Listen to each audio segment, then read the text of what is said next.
ማእዜኑም እገብር አንሰ ቤተ ለርእሴ ለራሴ ቤት የምሰራ መቼ ነው? በስመ አብ ወወልድ ወመንፈስ ቅዱስ አሐዱ አምላክ። በስመ አብ ወወልድ ወመንፈስ ቅዱስ አሐዱ አምላክ። በስመ አብ ወወልድ ወመንፈስ ቅዱስ አሐዱ አምላክ። ይትባረክ እግዚአብሔር አምላከ አበዊነ ቅዱሳን ዘሰባህ ምሕረቶ ላዕሌነ። ይቅርታውንና ቸርነቱን በእኛ ላይ የገለጠ በቸርነቱ በሀብት ስቦ በረድኤት አቅርቦ በቅዱስ ቦታው ያቆመን የቸርነት አምላክ ጌታችን መድኃኒታችን ኢየሱስ ክርስቶስ በልቡናችን አስበን በአንደበታችን ተናግረን ስለማንፈጽመው ስለ ቸርነት ሥራው ሁሉ ከባሕሪ አባቱ ከአብ ከባሕሪ ሕይወቱ ከመንፈስ ቅዱስ ጋር አንድ ለምትሆን መንግሥቱ ክብር ምስጋና ይግባው። የእናታችን የቅድስት ድንግል ማርያም የቅዱሳን መላእክት የቅዱሳን ነቢያት የቅዱሳን ሐዋርያት የሰማዕታት የጻድቃን ረድኤት አይለየን። የተወደዳችሁ ምዕመናን አንድ አምላክ በሚሆን በአብ በወልድ በመንፈስ ቅዱስ ስም እንደምን ዋላችሁ? እንደምን ሰነበታችሁ? እንደምን አመሻችሁ? ቸሩ አምላካችን ኢየሱስ ክርስቶስ ስለ ቸርነቱ ሁሉ ስሙ የተመሰገነ ይሁን። በመካከላችን ተገኝቶ እንዲያስተምረን ቅዱስ ፈቃዱ ይሁንልን። ማእዜኑም እገብር አንሰ ቤተ ለርእሴ ለራሴ ቤት የምሰራ መቼ ነው? ለራሴ በሉ ቤት የምሰራ መቼ ነው? የእግዚአብሔር ምክር ከ4000 ዘመን በፊት በእግዚአብሔር ልብ የሚነገረውን ሙሴ ያይ ነበረ። ቅዱሳን አማልዱን ብንላቸው ጸልዩልን ብንላቸው ከአንድ ቦታ ተቀምጠው ስንቱን ማየት ይችላሉ የሚሉን ሰዎች ቢኖሩ ለአንድ ቅዱስ እኔን ማየት ቁም ነገር አይደለም። ትልቁ ቁም ነገር እግዚአብሔርን ማየት ነው። ሰፍቶ መልቶ ያለውን እግዚአብሔርን ያዩታል። እግዚአብሔርን በረጅም ዙፋን ላይ አየሁት እያሉ ጽፈውልናል፣ አይተውታል። የዓይን መጨረሻም የእይታ ማረፊያም እግዚአብሔርን ማየት ነው።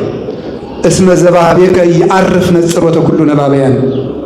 የአይኳትያን የአመስጋኞች የመላእክትና የደቂቀ አዳም ዓይን ሁሉ አንተን ሲያይ ያርፋል ይላል። ዓይን የሚያርፈው መጨረሻ ላይ እግዚአብሔርን ሲያይ ብቻ ነው። ምንም ነገር ብታሳዩት ዓይናችሁ ሊያርፍላችሁ አይችልም። እግዚአብሔርን ሲያይ ግን ያርፋል። የሆድ ራቡ የሚጠግበው እግዚአብሔርን ሲመገብ ነው። ወእጸግብ በርኅየ ስብሐቲከ እግዚኦ። አቤቱ ገጸ ምሕረትህን በማየት እጠግባለሁ ይላል ቅዱስ ዳዊት። ገጸ ምሕረትህን አይቼ እጠግባለሁ፣ አንድነትህን ሦስትነትህን አይቼ እጠግባለሁ። ዘአፈቶሙ ለመላእክት ከመ ያሐውፅዎ። መላእክትን እንዲያመሰግኑት የሚያስመኛቸው እርሱ ነው። ያላዩትን ሀገር ሊያዩት እንዲመኙ፣ መላእክት ግን ያዩትን እግዚአብሔር መልሰው ሊያዩት ይመኛሉ። ያመሰግኑትን እግዚአብሔር መልሰው ሊያመሰግኑት ይፈልጋሉ። እግዚአብሔር አያረጅም፣ እግዚአብሔር አይጠገብም፣ እግዚአብሔር አይለወጥም፣ እግዚአብሔር በቃኝ አይባልም፣ እግዚአብሔር አይሰለችም። እግዚአብሔር ሁልጊዜ ደስታ ነው። ደስታ ሁሉ ሲደርስበት ሐዘንን እያስከተለ ይሄዳል። እንዲያው የናፈቃችሁ ዘመድ መጥቶ ከቤት ደግሳችሁ ደስ ሲላችሁ ልብ ይሞላል። 3 ቀን ተጫውታችሁ በሉ ደህና ዋሉ እያሉ ሲሄዱ መልሶ ቤቱ ሐዘን ይመላበታል። የዚህ ዓለም ደስታ ሐዘን ተክቶ ነው የሚሄደው። እግዚአብሔር ግን ሐዘን ተክቶ የማያልፍ ዘላለማዊ ደስታ አለ። ፍስሐ ዘይቶ የዳዘ ወቱ የማይነጥፍ ደስታ ያለው። ስለዚህም እብለክሙ ተፈስሑ ዘልፈ በክርስቶስ። ስለዚህ እላችኋለሁ ዘወትር በክርስቶስ ደስ ይበላችሁ ይላል ቅዱስ ጳውሎስ። በክርስቶስ እንደመደሰት ያለ ደስታ የለም። እግዚአብሔር በኃጢአት እንዳንደሰት የሚከለክለን እሱ አለቃችን ስለሆነ ለእኔ ስልጣን ተገዙ ብሎ ኃያልነቱን ለመግለጽ ሳይሆን ኃጢአት ሐዘንን ተክቶ የሚሄድ ደስታ ስለሆነ ልጆች እሱን ተውትና የማያልቅ ደስታ ልስጣችሁ ብሎ ነው። ስለሚያዝንልን ነው የሚከለክለን። እናት ልጇ እሳት ልጨብጥ ባለ ጊዜ የምትከለክለው ጠልታው እንዳልሆነ እንዳይጠብሰው ብላ ነው እንጂ እግዚአብሔርም እንደዚህ ሆኖ። ስለዚህ እግዚአብሔር ለአንድ ቅዱስ፣ ለአንድ ጻድቅ፣ ለአንድ ነቢይ፣ ለአንድ መልአክ እኔና አንድ 10 ሰዎች ወይም እኔና 6 ቢሊዮን ሰዎች በየትኛውም አይጉር ሆነን ብንጠራው አንድ ቅዱስ ሁላችንም እኩል ማድመጥ፣ ሁላችንም እኩል ማየት ብርቅና ድንቅ ነው እንዴ?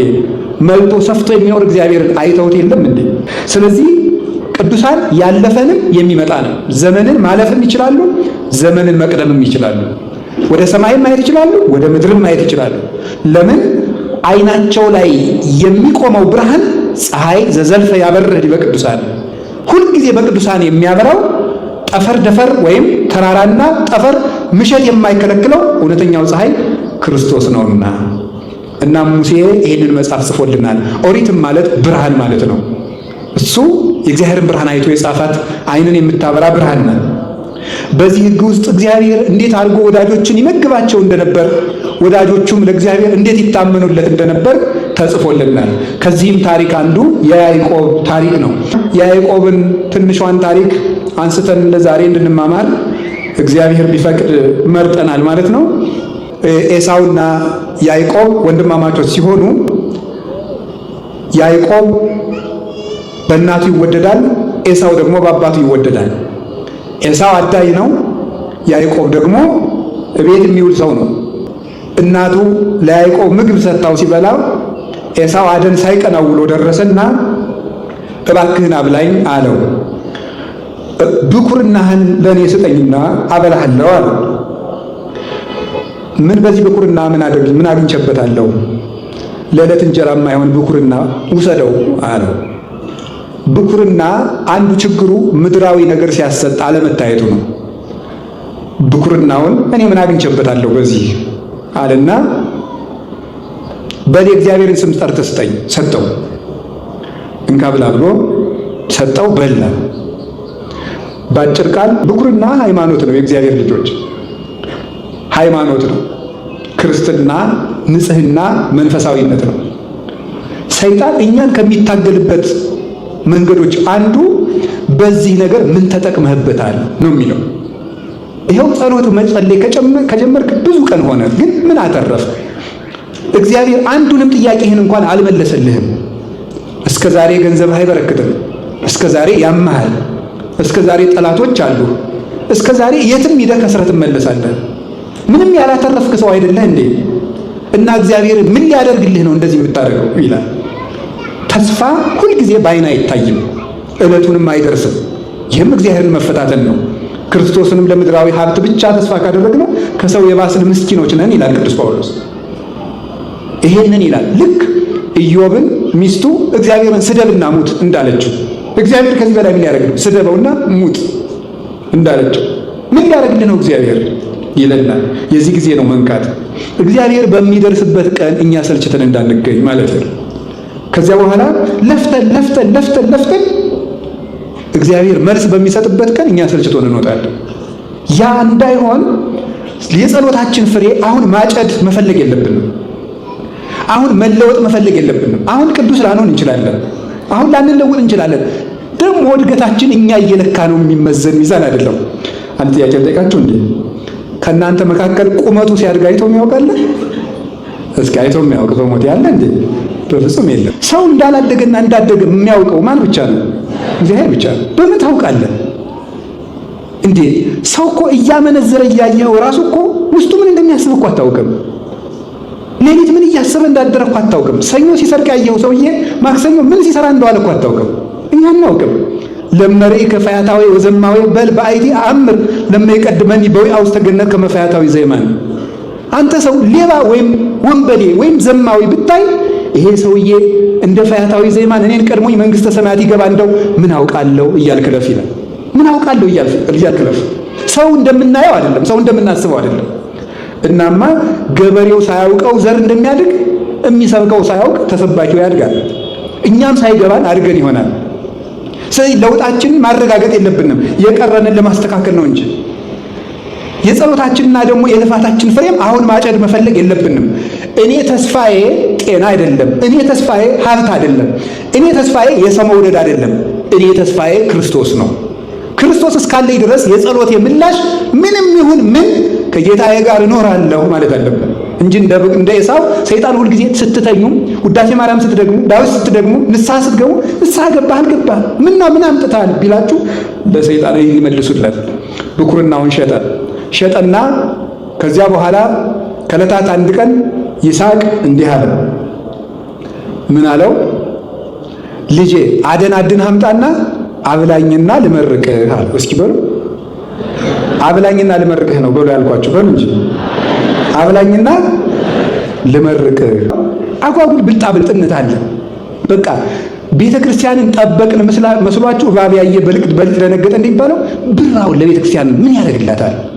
ለቤተ ክርስቲያን አባቶች ምን ያደርግላቸው የሚል አለ። ያንተን ድካምህን የምትሸፍን ቤተ ክርስቲያን እንዳትደክም ማበርታት ነውር ነው እንዴ? ነውር ነው ወይ? ቅዱስ ጳውሎስ እኮ ብሏል፣ ተራራ የሚያህል ስብከት ሰብከን ድንብላል ያህል ብንበላ ምንድነው ነውሩ ብሏል። እንዴ እንኳን እንጀራ እኮ አይናችሁን ልትሰጡኝ ይገባል አለ ቅዱስ ጳውሎስ። አይናችሁን ሁሉ ልትሰጡኝ ይገባል። ምክንያቱም እኔ የሰጠኋችሁ ማንን ነው እያለ ነው? ክርስቶስን ነው እያለ ይገባል። ነገር ግን ጳውሎስ እኮ የሚያስተምረን እንድናበላው ብሎ ነው እንዳትሉኝ ከእናንተ የማንም ዕዳ የለብኝም ይላል። ድንኳኔን እየሰፋው እኖራለሁ ይላቸዋል። ለቤተ ክርስቲያንን ስንሰጣት ትሰጠናለች። ትክክለኛ ንግድ ማለት ለቤተ ክርስቲያን መስጠት ነው። እውነት ነው የምነግራችሁ ከልቤ። ትክክለኛ ንግድ ማለት እንደውም አንድ ነገር ልንገራችሁ። እዚህ ስሰማ ነው ሰው አሁን እዚህ መኪና እንዳይሰረቅ የሰፈር ሰዎች ተሰብስበው የሆነ ዘበኛ ይቀጥራሉ አሉ አይደል? እውነት ነው። እኔ አዲስ አበባ አልኖርኩም፣ ስሰማ ነው። መኪናዎቻቸውን የሚጠብቁ 50 ብር ሊሆን ይችላል፣ እኔ አላውቅም ስንት እንደሚከፈል። መኪናውን የሚጠብቁ ፓርኪንጉን የሚጠብቁ ዘበኛ፣ የጋራ ዘበኛ ይቀጠራል። ያን ብር የምታወጡት ለምንድን ነው? ለምን የምታወጡት? የበለጠ እንዳይወሰድባችሁ ነው። የበለጠ እንዳይወሰድባችሁ የ5 ሚሊዮን ብር መኪና እንዳይወሰድ አላውቅም ስንት ሚሊዮን እንደሚሸጥ 5000 ብር ልትከፍል ትችላለህ። እግዚአብሔር ከ10 ብር 1 ብር የሚለምነን 9ኙን ለመጠበቅ ነው ይላሉ ሊቃውንቱ። 9ኙን ለመጠበቅ 1 ብር ስጡኝ ይላል። እንዲሁ እኮ ይገርማል። ደግሞ ራሱ የሰጠውን ብር የሚለምን እንደሱ ያለ ቸርማን አለ። ራሱ የሰጠውን ብር የሚለምን፣ ራሱ የሰጠውን ጉልበት፣ ራሱ የሰጠውን አንደበት የሚለምን ቸር ተቀብል ስጡኝና ከኔ እጅ በርክትላችሁ እኮ ነው። አልሰማችሁም እንዴ? ሰምታችኋል እኮ 5 እንጀራ ከክርስቶስ እጅ ሲደርስ 5000 ሰው ሊያበላ በርክቶ አልተመለሰም? በርክቶ ተመልሷል። ከእጄ ይበርክትላችሁ ለማለት ነው። ስጡኝ የሚለው ከኔ እጅ በርክቶ ወደ እናንተው ቤት ይመለስ ለማለት ነው። ለምእመናን ለስብከተ ወንጌል ስናወጣ እኔ እውነቴን ነው ለቤተ ክርስቲያን ውለታ እንደዋላችሁ መቁጠር የለባችሁ። እኔ እንደውም ከህሊናችሁ እንዲጠፋ የምፈልገው እንድትሰጡ ብቻ ሳይሆን ሰጣችሁም ቤተ ክርስቲያን እኮ እኛ የሰራናት እኛ የምናኖራት ብላችሁ እንዳታስቡ ነው። እየነገዳችሁ ነው። ጥያቄ ልጠይቃችሁ። አንድ ዕቃ የሆነ ሀገር ውጭ ሀገር ሄዳችሁ 50 ሺህ ብር ገዛችሁት። ኢትዮጵያ አምጥታችሁ 100 ሺህ ብር ትሸጡታላችሁ። 50 ሺህ ብሩን ለዚያ ነጋዴ ስትከፍሉት ውለታዬን እንዳትረሳ 50 ሺህ ብር ከፍያለሁ ትላላችሁ? አትሉ? ትላላችሁ? ምዕመናን ለምን ነው የማትሉት? ለራሳችሁ ትርፍ ስለሆነ ለራሳችሁ ለመነገጃ ያወጣችሁትን ብር ውለት አድርጋችሁ ለምን ትቆጥራላችሁ? ትርፉ ለራሳችሁ ነው። የምንሰጥም ለቤተ ክርስቲያን ስንሰጥ ራሳችን ለማትረፍ ነው። ጸሎትንም እንደዚያ ውሰዱት። እግዚአብሔር በቀን 1 ሰዓት ስጡኝ የሚለው 23 ሰዓት ባርኬ እንድሰጣችሁ ብሎ ነው። በቀን 1 ብር ለዘበኛ አልከፍልም ካልክ ዕቃው እንደሚወሰደው ሁሉ ለእግዚአብሔር አልሰጥም ማለት ሌላውን በት ነው። አትጠብቀው። እጅህን ከኔ ቤት አንሳ፣ ረድኤትህን ከኔ አርቅልኝ ማለት እንደዚህ ማለት የምንሰጠው ለዚህ ነው። ከዚያ በኋላ አብላኝና ልመርቅ ሲባል ኤሳው አደን ሄደ። ያዕቆብ ቶሎ ብሎ ከእናቱ ጋር ተባብሎ ተመሳጥሮ በጉን አርዶ የኤሳውን ልብስ ለብሶ አቀረበና ተመረቀ። በክርስትና መዘግየትም ዋጋ ያስከፍላል። ኤሳውን ዋጋ ያስከፍለው አንዱ መዘግየቱ ነው። ቀድሞ ብኩርናውን መሸጡ ነው። ኋላ ደግሞ ዘገየ። ያዕቆብ ግን ፈጥኖ በረከትን ተቀበለ። ለክርስትና ዳተኛ መሆን አያስፈልግም። ፈጥኖ መስራት፣ መልካም ነገርን ለነገ ማኖር አያስፈልግም። እንደውም አንድ የበረሃ አባት ብሎ ይናገራል። ስጋ ኃጢአት እንድትሰራ ሲያስገድድህ ነገ እሰራለሁ በለው ይላል። እስኪ ነገ እሰራለሁ በሉ። ነገሳ ደግሞ ምን ትላላችሁ? ከነገ ወዲያስ? አንዳንድ ሱቅ አይታችሁ ታውቃለች። እኔ ገጠር ስላደኩ ዱቤ ነገ ይላል። ይኸው ነገሳ ደግሞ ምንድን ነው የሚለው? ነገ ማለት ነው። በቃ እንዲህ እያሉ መኖር ማለት ነው። ስለዚህ ኃጢአት ስራ ሲል ነገ እሰራለሁ በለው። ቢያንስ እንኳን እግዚአብሔርን ፈልገህ ኃጢአትን መተው ባትችል ነገ እሰራለሁ እያልክ ኖር ይላል። ክፋትን ነው ለነገ ማለት ነገ ሌላ ጊዜ ማለት ቢያንስ እንኳን መንፈሳዊ ባንሆን ኃጢአትን መልካም ነገርን ግን አሁን ነው መስራት ያለብን። አሁን ያዕቆብ ግን ፈጥኖ አቀረበ። እዚሁ እየተረጎምኩት ነው የማይል ስለማልመለስ ያዕቆብ ክርስቶስ ነው ይላሉ አባቶቻችን። ለአባቱ የሚወደውን ምግብ ማቅረብ የቻለ እሱ ክርስቶስ ነው ይላል። ለአባቱ የሚወደውን ምግብ ይስሐቅ የሚወደውን ምግብ ይስሐቅን እግዚአብሔር አብ ብሎ እግዚአብሔር የሚወደውን መስዋዕት ያቀረበ ክርስቶስ ዘአይረገ ላብሁ ርእሶ ጣናው መስዋዕተ ስሙረ ራሱን ለአባቱ የተወደደ ንጹሕ መስዋዕት አድርጎ ያቀረበ እሱ ነው። አንከረ አብ እምዝንቱ መስዋዕት ይላል ዮሐንስ አፈወርቅ። አብ ከዚህ መስዋዕትነት የተነሳ አደነቀ። ሁላችን ለእግዚአብሔር ደስታ መሆን ስላልቻል እግዚአብሔርን ስላሳዘን አንድ የሚደሰትበትን መስዋዕት ይሻ ነበር እኛን ይታረቀ ዘንድ። ስለዚህም የገዛ ልጁ መስዋዕት ይሆን ዘንድ ፈቀደ። እግዚአብሔር ወልድም ከአባቱ ጋር አንድ በሆነች ምክሩ ራሱን መስዋዕት አድርጎ በዚያ የተወደደ መስዋዕት ራሱን ከአባቱ ከመንፈስ ቅዱስ ከራሱ ጋር ራሱን አስታርቆ እኛን አስታርቆ በእኛ ተገብቶ መታረቂያ ታራቂ አስታራቂ ሆኖ እርቅን ፈጸመልን። ስለዚህ ያዕቆብ ምግብ አቅርቦ የተወደደ ምግብ ለልጆቹ በረከት ሰጠ። ክርስቶስ ራሱን ሰውቶ ለ12 ደቀ መዛሙርቱ በረከት መንፈሳዊትን ሰጠ። ከነዓንን አይደለም አሁን የሰጠን። ከነዓንን ቢሰጠን ኑሮ የሆነ ጊዜ ፍልስጤማውያን ያጠፏታል፣ የሆነ ጊዜ ፋርሳውያን፣ የሆነ ጊዜ ባቢሎናውያን ያጠፉብን ነበረ። አሁን ግን ማይጠፋ ርስት ሰጠን። እንደ ኦሪትን ጠብቀን ረጅም ዕድሜ አይደለም የሚሰጠን፣ የዘላለም ሕይወት ነው የሚሰጠን። ማርና ወተት አይደለም የሚያበላን የሚያጠጣን፣ ማር ራሱን ወተት ራሱን ነው የሚመግበን። መታሰቡ የጣፈጠ ኢየሱስ ክርስቶስ ጥዑም ስሙ ጥዑም ምግባሩ ጥዑም ዝክሩ ይላል ቅዱስ ሳዊሮስ ዘአንጾኪያ። ስሙ የጣፈጠ ስራው የጣፈጠ መታሰቡ ጥዑም የሆነ ክርስቶስ እሱን እንድንመገብ አደረገን። ያዕቆብ ለ12 ልጆቹ በረከት ሰጠ። ክርስቶስ ለ12 ደቀ መዛሙርት ይህን በረከት ሰጠ። ክርስቶስ በሰማይ ስጋ አላመጣም፣ ስጋ አልለበሰም፣ ስጋ አልፈጠረም። ኢያይረጋ ለእሙ ውስተ ሰማያት ከመ ትጽንሶ በህዬ እናቱን በሰማይ ትጸንሰው ዘንድ ወደ ሰማይ አላሰርጋትም ይላል አባ ጊዮርጊስ ሲናገር። ወደ ሰማይ አላወጣትም እንጂ እናቱን ወደ ሰማይ ጸንሶ እንደ ልዕልናው በሰማይ መጸነስ ይገባው ነበር፣ እንደኛ በምድር ሳይሆን። ግን የእኛን ስጋ ወዷልና መፍቀር የሰብ ነውና ቅዱስ ኤፍሬም ደስ የሚያሰኙ ምስጋና እኔ ይገርመኛል። ጥያቄና መልሱ አንሶ ሰው ውስተ ዓለም ይላል። በዚህ ዓለም ተመላለሰ። ለምን ስትሉት ሰውን ስለሚወድ በዚህ ዓለም ተመላለሰ። ስለዚህ በእኛው ስጋ መካት ስለነበረበት ያዕቆብ በከነዓን አይደለ በሶሪያ ሄዶ ተሰዶ ትውልድ አፍርቶ መጣ። ያዕቆብ ብቻውን ሄደና 70 ነፍሳትን አፈራ። ሶሪያ ወርዶ ክርስቶስ ወደዚህ ዓለም ወረደና ነፍሳትን ሁሉ ምርኮ ማርኮ ወደ ሰማያት አረገ። አሁን ይሄ ሁሉ ነፍሳት አማን ብለክሙ እምወርቀት ተጥሰርናይ ዲበምት ባይታ ተነብር ወመሰ ወርቀት ወሞተት ብዙሃ ፍሬ ትፈሪ። እውነት እላችኋለሁ የስንዴ ቅንጣት መሬት ላይ ካልወደቀች ብቻዋን ትኖራለች፣ ከወደቀች ከፈረሰች ከበሰበሰች ግን 30 60 100 ፍሬ ታፈራለች ብሎ እንደተናገረ አንድ ቅንጣት እሱ ገራይት ንጽሕት ከምትባል ከመቤታችን ከቅድስት ድንግል ማርያም ተወልዶ ሺዎችን አፈራ፣ ነፍሳትንም ታደገ። የያዕቆብ መንገድ የክርስቶስ መንገድ ነው። መንገድ ላይ ያዕቆብ መሽቶበት ሎዛ ሲደርስ ደንጊያ ተንተርሶተኛ መሰላሏ ከምድር እስከ ሰማይ ተተክላ ነበረ። ከመሰላሏ ጫፍ ላይ ዙፋን ተዘርግቷል። እዚያ ላይ ንጉሥ ተቀምጦባታል። ባጭሩ ያችን መሰላል እመቤታችን ናት። እንደምታውቁት የመሰላሏን ጫፍ ግን ብነግራችሁ ደስ ስለሚለኝ የእመቤታችን ሕሊና ነው ይላሉ ሊቃውንቱ። የመሰላሏ ጫፏ ማለት የእመቤታችን ሕሊናዋ ነው። እዚያ ላይ ንጉሥ መቀመጡ ወደ ድንግል ማርያም ሕሊና ከእግዚአብሔር በቀር ሌላ ነገር ገብቶ አያውቅም፣ ፈጽሞ ገብቶ አያውቅም። ያን ለመናገር ቅዱስ ጳውሎስ እንደምን ታውቃላችሁ? የሴት ሁሉ ራስ ወንድ ነው ይላል። እስቲ በሉ ምን ማለት እንደሆነ የቤት ስራ። እሺ ብዙ ትርጉም አለው፣ ግን የሴት ሁሉ ራስ ወንድ ነው ማለት ሴቶች ነፍስ መለየት ከጀመሩ ጀምሮ በወንዶች ሕሊና እንዴት እንደሚታሰቡ እያሰቡ ነው የሚኖሩ ማለት ነው። ግልጽ ነው። ወንዶች እንደው ሐሳባቸው ስለኔ ምንድነው ይላሉ ነው፣ ሌላ ነገር የለው። ወንድ እየተመኙ ይኖራሉ አላልኩም። እውነት ነው አላልኩም። እውነት አላልኩም። እያልኩ ያለሁት እንደው ወንዶች ስለኔ ምን ያስባሉ እያሉ ይኖራሉ ነው። የሴት ሁሉ ራስ ምንድነው አለ ወንዶች። የድንግል ማርያም ራስ ግን እግዚአብሔር ነው። ሕሊናዋ ውስጥ ከእግዚአብሔር ውጭ ሌላ ነገር አስባበት አታውቅም። ስለዚህ ምን ትባላለች? የእግዚአብሔር ከተማ ትባላለች። የእግዚአብሔር ከተማ ማለት ማለት ነው። በከተማ ውስጥ የገሌ ከተማ ከተባለ ይኖርበታል ማለት እንደሆነ ድንግል ማርያም ሕሊናዋ የእግዚአብሔር ገንዘብ ነው። ሌላ ነገር ምንም ርስት የለውም እሷ ውስጥ። የሰይጣን ሕሊና የሥጋ ሐሳብ ወንድ ሳላውቅ የሚለው ይሄንን የሕሊና ማህተም የሚመለከት ነው። ቅዱስ ጳውሎስ እንደነገረን የኃጢአት ደመወዝ ሞት ነው ይላል። እንግዲያውማ ድንግል ማርያም ኃጢአት ከሌለባት የምን ደመወዝ ሞት ከሷ ይኖረዋል? የለባትም። የሞተችው ሰው ስለሆነች ነው። የልጇን መንገድ መከተል ስለነበረባት የአዳም ዘርም ስለሆነች ነው። እሷን ተንተርሶ ያዕቆብ ይኸውላችሁ ከመሰላሏ ስር የተኛ ሰው በመሰላሏ ላይ ጫፏ ላይ ካለው ንጉሥ ጋር ይገናኛል።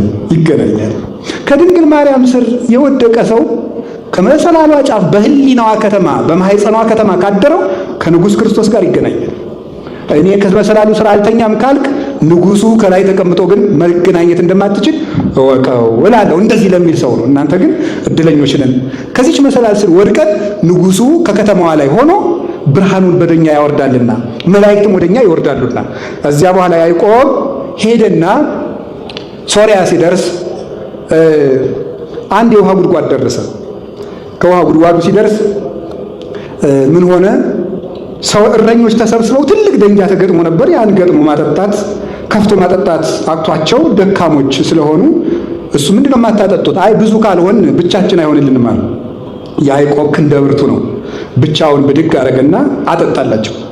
ብቻውን። ያ ደንጊያ ቤተክርስቲያንን ተጭኗት የነበረ ርግማን ነው። ተሰብስበው የነበሩት እረኞች ደግሞ ያንን መርገም ማንሳት ያልቻሉ ነቢያት ነበሩ።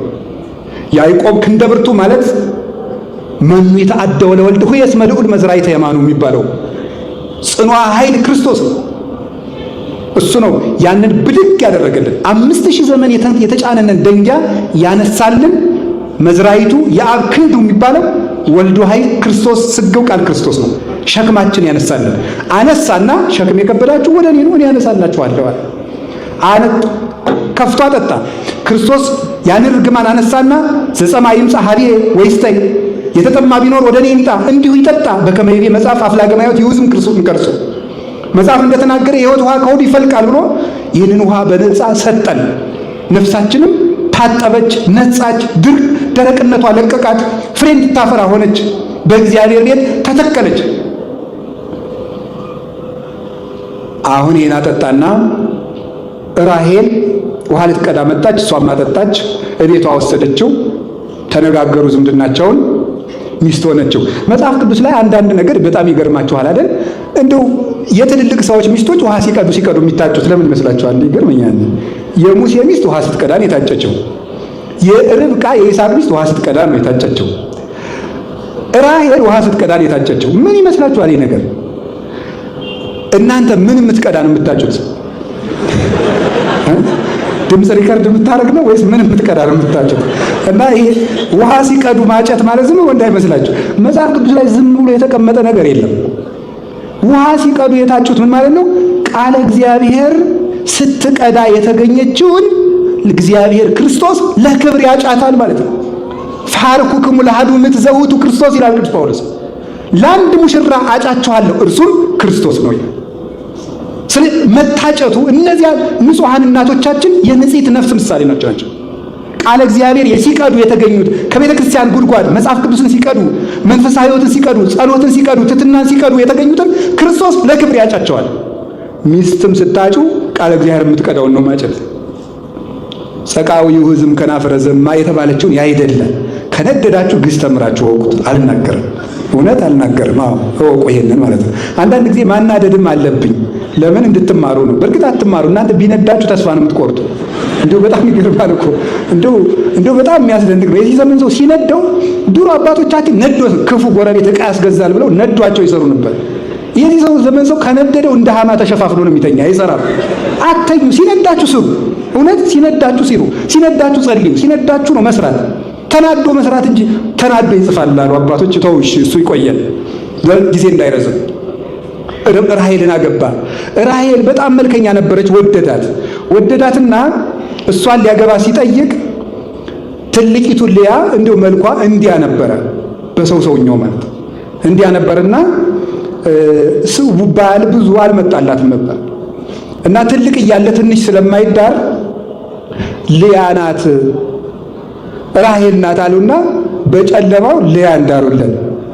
በጣም ግርም ነው የሚያደርገው እኮ ዲያብሎስ እኮ ስንቱን ልያ ራሔል እያስመሰለ ያቀርብልናል። እኔ ሴት አላልኩም፣ እናንተ ሰዎች ናዛኘን አላልኩም። እንዴ ሰው ልባችሁ ከሴት ብቻ ነው እንዴ ያለው? እኔ አላልኩም፣ እያልኩ ያለሁት ሌላ ነው።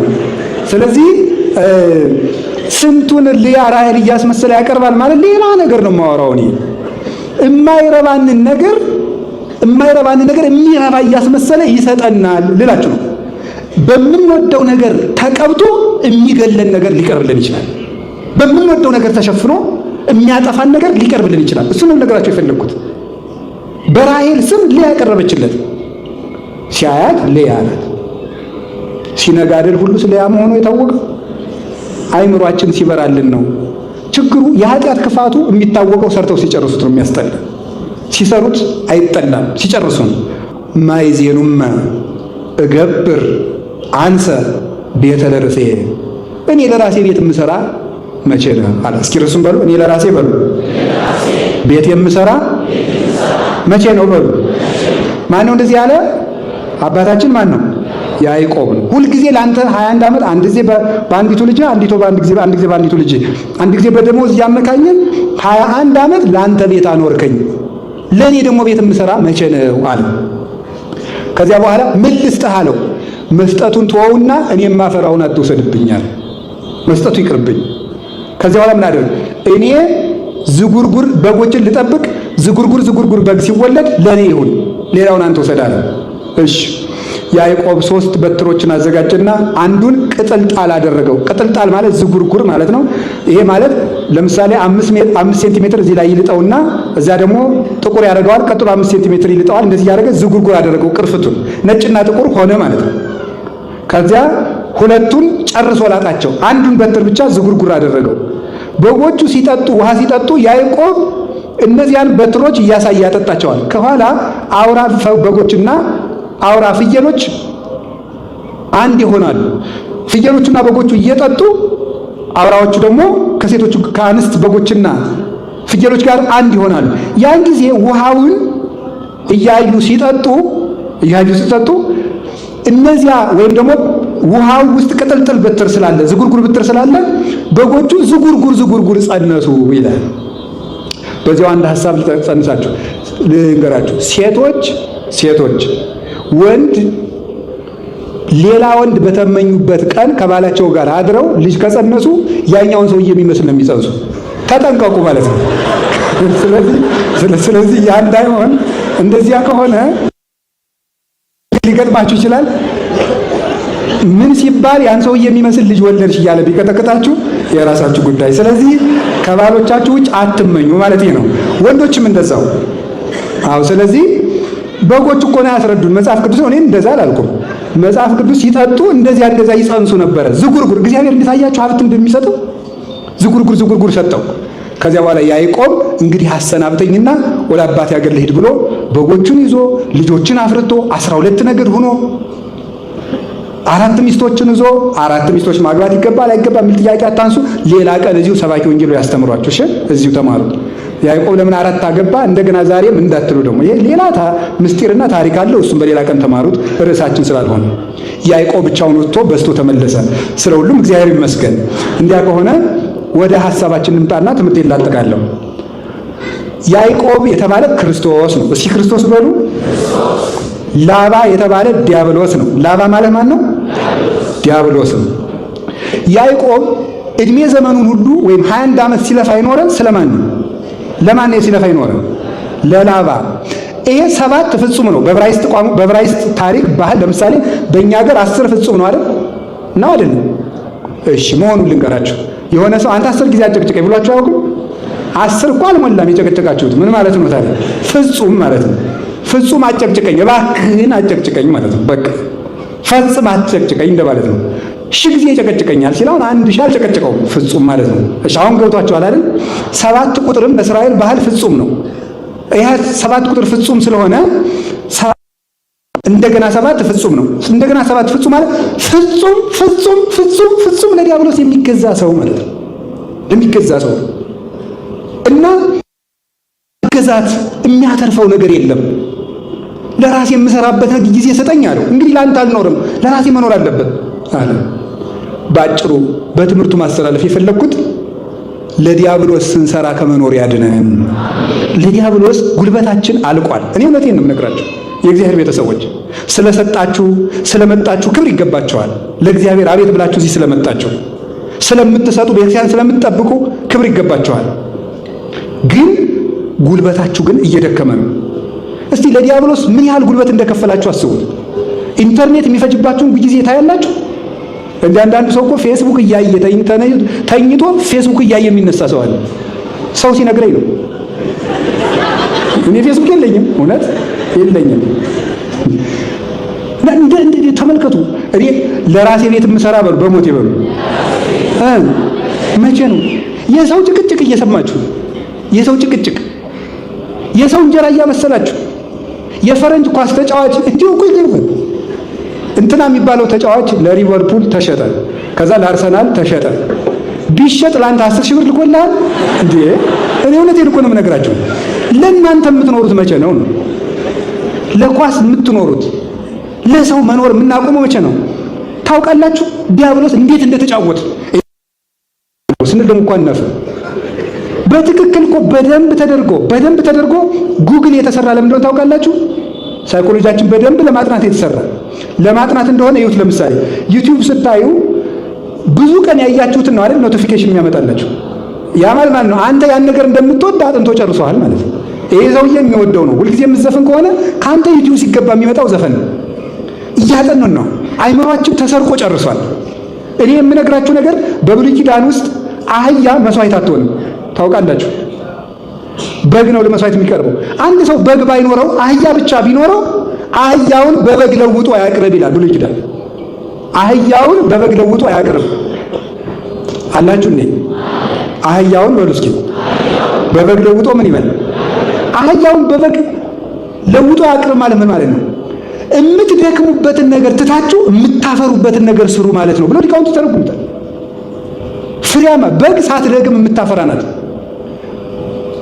አህያ ድኩም ናት፣ ላቦር አኒማል ነው የምትባለው። በግ ግን ፕሮዳክቲቭ ናት፣ ፍሬያማ ናት እንጂ አትደክምም። አህያ ግን በከንቱ ጉልበታቸውን የሚፈጁ ክርስቲያኖች ምሳሌ ናቸው። በከንቱ ቁጭ ብላችሁ ቲክቶክ ላይ፣ ፌስቡክ ላይ፣ ዩቲዩብ ላይ ስትጨቃጨቁ የምትሉ በሰው ህይወት የምትኖሩ እንትና ጥሩ ነው አይደለም፣ ጥሩ ነው አይደለም እንጂ ለእናንተ የምትኖሩት መቼ ነው? ስለ ጳጳሳት ስትጨቃጨቁ የቤተ ክርስቲያን ጠበቆች አሉ። እንደውም አንድ መምህር ባለፈው ብላለች፣ እኔ የዚህ ዘመን ሰው በዘመኑን ሁሉ የሰራውን ኃጢአት ስለ ቤተ ክርስቲያን በመጨቃጨቅ የተሸፈነለት እየመሰለው ነው መሰላል። እውነቱን እኮ ነው። በመጨቃጨቅ በቃ በሰው ህይወት ሁላችሁ ለእናንተ የምትኖሩት መቼ ነው? የምትዘፍኑ ለዲያብሎስ ነው። ቁጭ ብላችሁ አይናችሁን ያጠፋችሁት ለዲያብሎስ ነው። የምትሰክሩ ለዲያብሎስ ነው። የምትሳደቡ ለዲያብሎስ ነው። እንዲሁ አሁን ክርስቲያን የሆን ይመስላችኋል? የክርስትና ጠብታ ሳለ ከእናንተ የሚወጣው ስድብ ደፋርነታችሁ ልክ እኮ የለውም በእውነት። እኛ ያልነካ ነው፣ እኛ ያልነደፍ ነው፣ የእኛ ምላስ ያልነካው ማን? ፓትርያርክ አይቀርም፣ ጳጳስ አይቀርም፣ መምህር አይቀርም፣ አለቃ አይቀርም፣ መነኩሴ አይቀርም፣ ቄስ አይቀርም፣ ሽማግሌ አይቀርም። የቤተ ክርስቲያን ጠበው አይደረስ ነው በሰው ህይወት። አንዳንድ ጊዜማ የሰው መካር እንዲሁም ቅዱስ ዮሐንስ አፈወርቅ የሚለው ልንገራችሁ። አንተ ሞኝ ከራስህ ቤት በድን እያለ ከሰው ለቅሶ ትሄዳለህ እንዴ ይላል። መጀመሪያ አንተ በድን አትቀብርም እንዴ? አንተ ግብዝ መጀመሪያ ከአንተ አይን ያለው ምሰሶ አውጣ ብሏል ጌታም በወንጌል። ግርማ አውጽ ሰሮ የማይንከ ከዚያ በኋላ ወንድምህን ጉድፍ አጥርተህ ታያለህ። የመፍረድ ኃጢአት ሰልጥኖብናል። የመፍረድ ኃጢአት ጻድቅ ኮናይ። እንዲያውም በዜና አበው ቅዱስ መቃርዮስ ምንድን ነው ይናገራል? በሰው ኃጢአት የሚፈርድ ሰው ያንዱን የእግዚአብሔር ልጅ ስልጣን የሚቀማ ሰው ነው ይላል። እግዚአብሔር አብ እንኳን ፍርዱን ለልጁ ሰጠው ተብሎ ተጽፎ ሳለ ይሄንን እንድናቆም ነው የምነግራቸው። እንደው ሰው እየመከር የራስ ቤት እያፈሰሰ የሰው ቤት ልትከድን ትሄዳለህ ወይ? አንሄድም። አጠቃላይ የኢትዮጵያ ቤተክርስቲያንን ለመስራት ራሳችንን መስራት አለብን። ለራሴ ቤት የምሰራ በሉ መቼ ነው በሉ እንጂ ለራሴ ቤት የምሰራ ሁለት ነገር ነው የምትሰሩት። አንደኛ ለራሴ የሚሆን ልብ የሚኖረኝ መቼ ነው ነው። ለሰው ያልተሸጠ ባላወቀው በሰማው ባየው ነገር የማይታዘዝ የታረመ ልብ የሚኖረኝ መቼ ነው? የታረመ ዓይን፣ የታረመ እጅ፣ የታረመ እግር፣ የታረመ አንደበት ልቅም ያለ ሰብዕና የሚኖረኝ መቼ ነው? ለራሴ መስራት። የተሰሩ ክርስቲያኖች የተሰራች ቤተክርስቲያንን ይሰራሉ፣ ያኖራሉ፣ ያቆማሉ። የፈረሱ ቤተክርስቲያኖች ማንን ያቆራሉ? ቤተክርስቲያንን ያፈርሳሉ። የሶሪያ ቤተክርስቲያን እንዲሁና የፈረሰችው በሌሎች ብቻ እንዳይመስላችሁ ምዕመናን ጣልቃ ገብተው በመፈትፈታቸው ነው። ሕይወታቸውን አያንጹም፣ ግን ጳጳሳቱን ያምሳሉ፣ ሲኖዶቱን አስተያየት ይሰጣሉ፣ ሁሉን ይተነትናሉ፣ ይተቻሉ። ሁሉ አዛዥ ሆነ። ከሁለት ከፈሉት። የኤፍሬም ዘመዶች ነን የሚሉት በሌላ በኩል፣ የሌላ ቤተሰቦች የሚሉት በሌላ በኩል እያደረጉ ተከፋፈሉ ጳጳሳቱ። ይሄንን ትተን ራሳችንን እንስራ። ቤት የምሰራ ለቤተ ክርስቲያን የምኖር መቼ ነው? ለመንግስተ ሰማያት የምኖር ለሰውነት የምኖረው መቼ ነው? ለህሊና የምኖረው መቼ ነው እንድትሉ ነው። ሃይማኖት መሰረት፣ ፍቅር ግድግዳ፣ ተስፋን ጉልላት አድርጋችሁ ራሳችሁን ስሩ። የእግዚአብሔር ቤተሰቦች በእውቀት ራሳችሁን ስሩ። ለቤተ ክርስቲያናችሁ ስሩ፣ ነግዱ፣ ተማሩ። ለራሳችሁ መስራት ባይሆንላችሁ እንኳን ለቤተ ክርስቲያን ስትሉ ስራ ስሩ እምላችሁ ይሄንን ነው። ለሰው እንጀራ ማብሰያ አትሁኑ። ለዲያብሎስ መንግስት አትስሩ። ስድብ የእግዚአብሔር መንግስት ነው። ዘፈንም እንዲሁ፣ ጭቅጭቅም እንደዚሁ። ስራ ሰርተን ቤተ ክርስቲያንን ክርስቶስ ወደድንም ጠላንም በእነዚህ ኃያላን እጅ የነበረችውን ቤተ ክርስቲያን በእኛ እጅ አስቀምጧታል። ቤተ ክርስቲያን እኛን ወሩራ ጥላ፣ እሷ ግን ሐመረነ ዘይቀርቦ ሞገድ የሚባል ክርስቶስ ይቀስፍላታልና ቤተ ክርስቲያኒቱ ትሻገራለች፣ እኛ ግን እንዳንሰጥም። ስለዚህ እግዚአብሔር ቤተሰቦች ከዛሬ ጀምሮ ለሰይጣን ሳይሆን ለራሳችሁ ቤት ስሩ። ለራሳችን ቤት እንድንሰራ እግዚአብሔር ይርዳል። ያስተማረን ልዑል እግዚአብሔር ክብር ምስጋና ይገባው። ይቆየን።